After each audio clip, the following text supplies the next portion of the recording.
One of the most haunted places in the world is right here in Chicago, according to a new ranking. Plus, how old is too old to trick or treat? In at least one Illinois town, there's actually an age limit. And speaking of trick or treat, there is something spooky in the forecast for next week. I'm Evrod Cassimy, and this is The Rundown. If you've ever seen a show in Chicago, you might have been inside one of the most haunted places in the world and not even known it. One of the 42 most haunted places in the world is a theater in downtown Chicago. That's according to a new report from Condé Nast Traveler.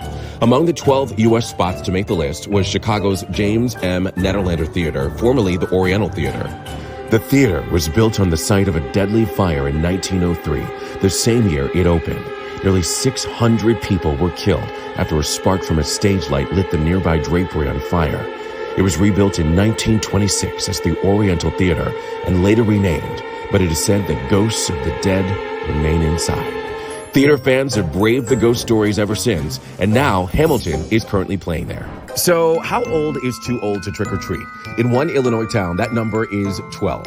Belleville, Illinois has had an age limit in place ever since 2008, and those caught in violation of their ordinance could be found guilty of Halloween solicitation, which could result in a potentially hefty fine. Now, there's no national age requirement for trick-or-treating, and most Chicago suburbs don't put a limit on it, so we want to hear from you. What age do you think should be the limit? And speaking of Halloween, something spooky is hovering in the forecast for Halloween next week. According to our NBC5 storm team, temperatures are about to drop pretty significantly for the week ahead. And that could bring the threat of, dare I say it, snow this Halloween. Chicago could see the first flakes and flurries of the season for the spooky holiday. And there were plenty of other headlines that you might have missed this week. A major tragedy unfolded in Lewiston, Maine this week when a gunman killed 18 people and injured more than a dozen more. Much is still unfolding in this case, so head on over to the link in our bio for the latest updates on what we know. Our hearts, of course, go out to the victims' families. Six Flags Great America announced that it is closing two popular rides to make way for future expansion. The park is going to shut down the Mardi Gras Hangover and the Revolution. Both will offer their last rides this weekend.